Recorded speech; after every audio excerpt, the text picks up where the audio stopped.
rest in peace, Papa Wemba. But one day he came to the U.S. I think, was he in the U.S.? Yeah, I think he came he came in. I don't remember if he was the U.S. or Belgium, but he came with a bunch of people from his orchestra, and a lot of them were not musicians.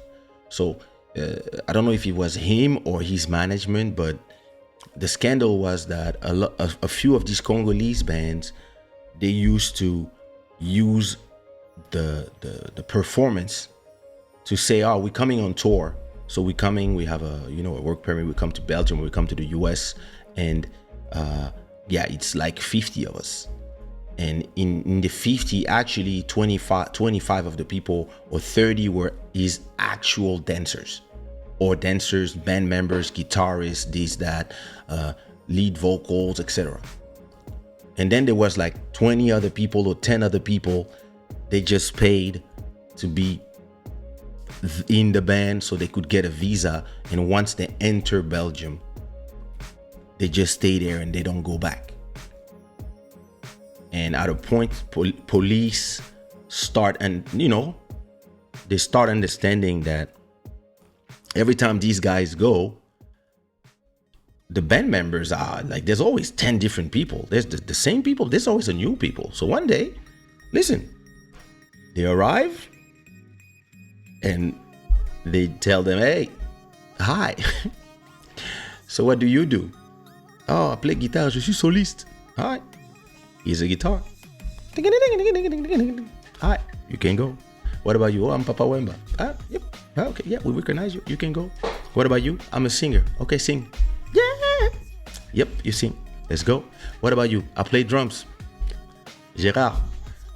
Amène une batterie, vieux. Yep, you're the drummer. You can go. What about you? What do you do? I play la basse. Je joue la basse. You play bass? Bring a bass. Play for us. Aha. And that's how everybody got sent back to Congo. And this started issues for musicians, because they realized that, some of these musicians, they would do those shady businesses and bring people along with them and make them pay for that. So, but then the honest people, they pay for that. The infamous Ngulu Gate. Wait, it has a name?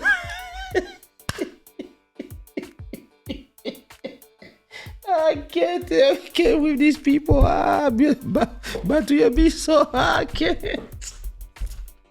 It's called the Ngulu Gate. Wait a minute, Mountain of Inspiration. Explain this to me. Why Ngulu Gate? Why? Explain to me. No. Yo, that shit is crazy. I have to call you. You have to explain to me. Mountain of Inspiration. I'm calling you now. You have to explain to me the concept of the Ngulu Gate and why. I love the name. Mountain of Inspiration. Pick up your phone. Wait. I need you to explain to me the whole Ngulu Gate thing. Wait a minute. Please speak up. Hello. Wait a minute. Hi, cousin. How are you? Wait. Ngulu Gate? Yes, how are you? I'm finding you. Wait, Ngulu Gate is a real thing? No, it's not a real thing. I just was inspired when I was listening to you. The Ngulu Gate. That shit is crazy. No, I was inspired because you know what? At the end of the day, this is a huge part of our history. Yeah. We used to travel freely between continents, Mm-hmm. and then we started crazy things that just got us blacklisted all over the place. And That's one of the true. things is, That's true. musician. That's true. As a matter of fact, there's a funny story. If my dad, we traveled with him a few years ago. He was traveling with a Congolese passport. At one point, we go somewhere.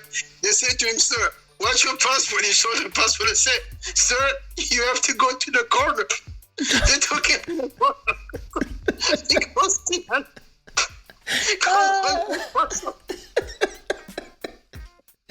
Look, you know that me, whenever I go to the US, ever since that incident, right?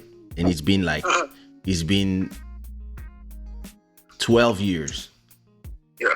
But whenever I go to the US, when they put my passport, they swipe my passport, they receive a silent alarm. They have a red message on the screen, and they directly take my passport, they put it in an envelope, and they tell me to go on the side, and they wait for a cop to fetch me, and they take me in the back, and I have to wait like 40 minutes to 1 hour for me to tell the story of what happened 12 years ago. I have to, and they read the whole thing, and then they wait, and then they ask me, yeah, what happened 12 years ago? And then I have to tell them all the time. And like, I mean, I perfected the story now. I can tell them the story like it was yesterday. Oh, I came, I came to just, and then somebody told me, blah, blah, blah, blah, blah. And then, I ended up learning that this was work, and I didn't know. And then, hey, listen, it is what it is. So what? And then they asked me exactly the same question. So, and what about now? Do you come to perform? And then I reply to them, nah, I'm retired. I work on my YouTube label. I'm a painter or whatever now. But every time, and so it's faster now. But it used to take me a full 1 hour and a half to just pass the immigration, just because of that. And most of it was just waiting, because and it's funny because when I had the Congolese passport, I would go in the US without a problem because I had a B1, B2 visa. So it's a business visa. But when I got the French passport, I could just travel freely with the French passport. So I start going more and more, but they have a policy with French people. So it's crazy because I got arrested not because I was Congolese. I got arrested when I became French, because a lot of French people, they go to the US because they have a 3-month period. They go there, they work in a bar, they work in a hair salon, and then they stay there. They overstay, and then they hope, they wait a year, they don't get caught, and then they get married with somebody, and then now they become American.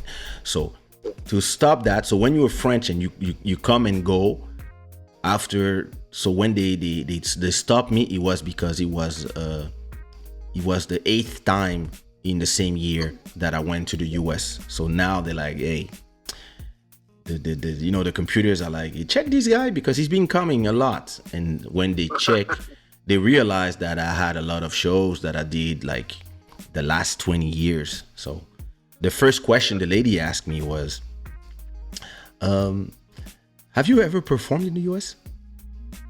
And me, I'm like, nah, never. And she just turned the screen to me and she tell me, what are those photos?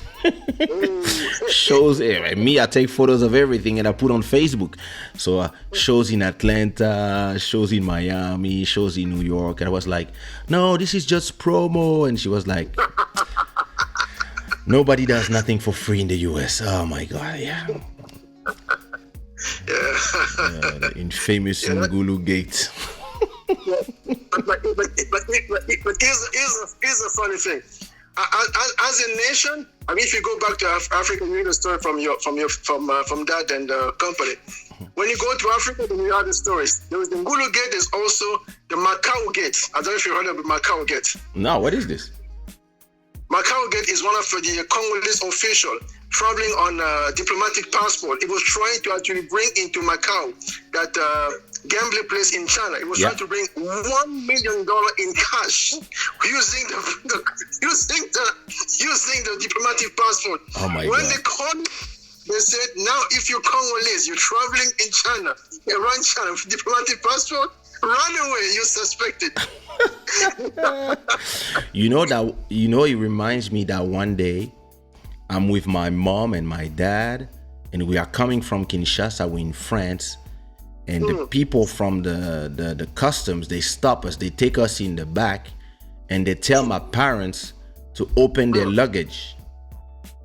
And my parents just look at them and they don't do nothing. And I'm starting to be scared because I'm like, why are not they complying with the police? Like, those people have guns, they're gonna kill us. Like, why my parents are just looking at them there? And my dad was not saying nothing, my mom was not saying nothing, and the person was like, please, ouvrez vos bagages, open these bags, we want to see what's inside. And my dad just gave him his and my mom's diplomatic passport and my diplomatic passport, and they were just like, they just gave their passport, and the guy that didn't understand, and it was like, hey, I told you to open these bags, and my dad said, look at my passport. And then it's the superior who came because he heard the yelling, and he told this guy, don't you see that they have diplomatic passport?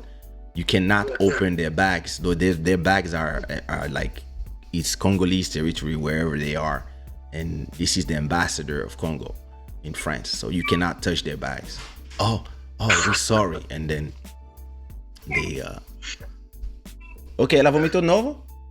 Oh my god, my daughter is. And just very quickly, and speaking of your dad, you know that he got himself in the same situation in China, right? They got him because he was trying for diplomatic passport, so that they actually put him aside, they detained him. Mm-hmm. And the only thing that can save them is someone says, don't you know this guy is the only Congolese man who have actually met the man. They say, who's the man? They say, Mao. Yeah. As soon as they say the picture, say, oh no, sir, we are That's sorry. true. I have the picture. Of my dad with Mao. It's true. My dad signed the first deal between Congo and China, actually. So there you go. There you go. I don't know if smart is the word. This is dangerous, because once you get caught, you know, that's when everybody pays. I didn't know. Listen, I grew up in France. How am I gonna know about the Ngulu Gate? I love the name though. But Dimitri didn't explain to me what it means. What does it mean, the Ngulu Gate? Why Ngulu Gate? For those who don't know, Ngulu is pork. But why the Ngulu Gate? That's the name. I love the name. Oh my god. Listen. Levels. I'm telling you, man. Mboka. Listen. As a Congolese, I've been going through that country forever. Soon as I get the French passport, boom, I'm in jail. That was crazy. Ngulu Gate is basically you traveling to Europe for a show, then we pay you to be part of your band just to make it to Europe. That shit is crazy. The Congolese are amazing. Ngulu Gate, you traveling to Europe for a show, and then we pay you to be part of it. And that was the big scandal. Let me see if there's something about it on. Wait. I think Papa Wemba was big. There was like Papa Wemba like, so okay. Let me see.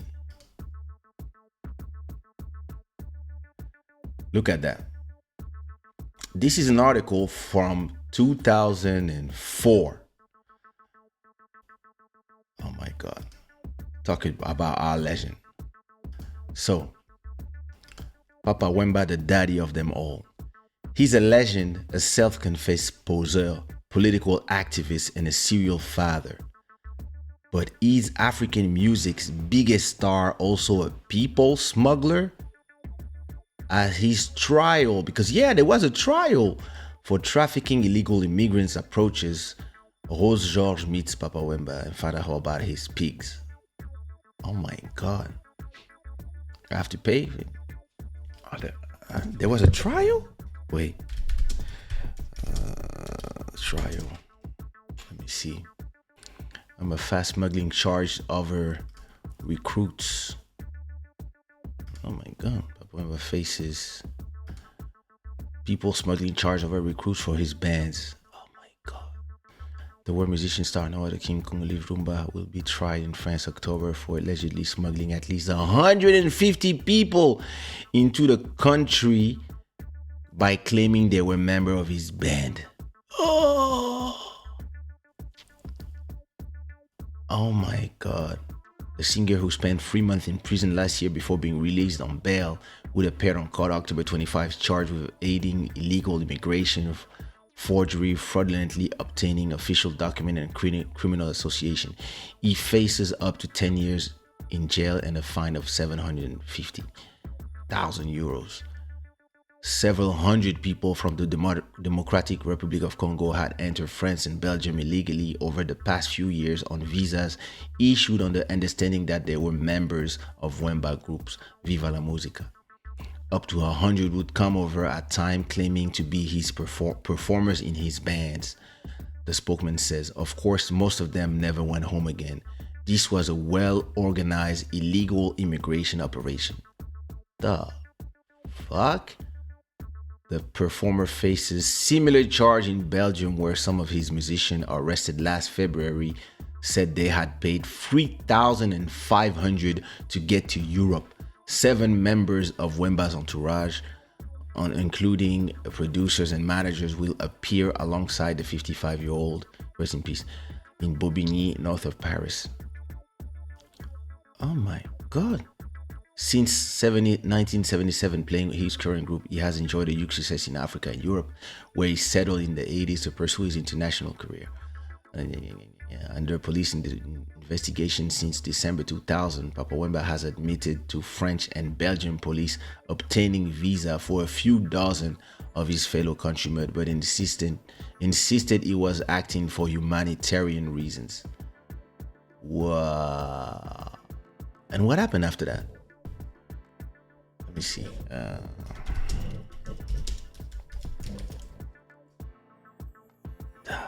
God. Is there? So 2004. 20 minutes. 4 mois de... Oh, he went to jail? 4 months in jail? Condamné mercredi, mardi 16 novembre par le tribunal correctionnel de Bobigny à une peine de 30 mois de prison, donc 26 avec sursis, pour aide au séjour irrégulier d'étrangers sous couvert de ses activités musicales. Et également condamné à 10 000 euros d'amende. Il ne retournera toutefois pas en prison puisqu'il a déjà effectué une détention provisoire de près de 4 mois. All right. So he was in jail for 4 months already, so he didn't go to jail. And he had like...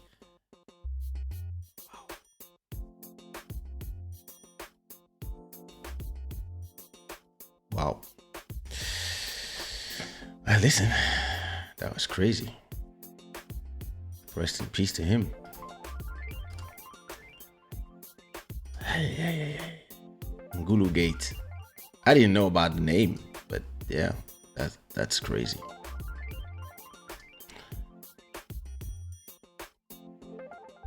Ngulu sounds very Bantu. Oh yeah, it is. Papa Wemba traveled, I think, with 200 plus people. Damn it. That's crazy. L'histoire de Papa Wemba comme fait du bruit. That's crazy.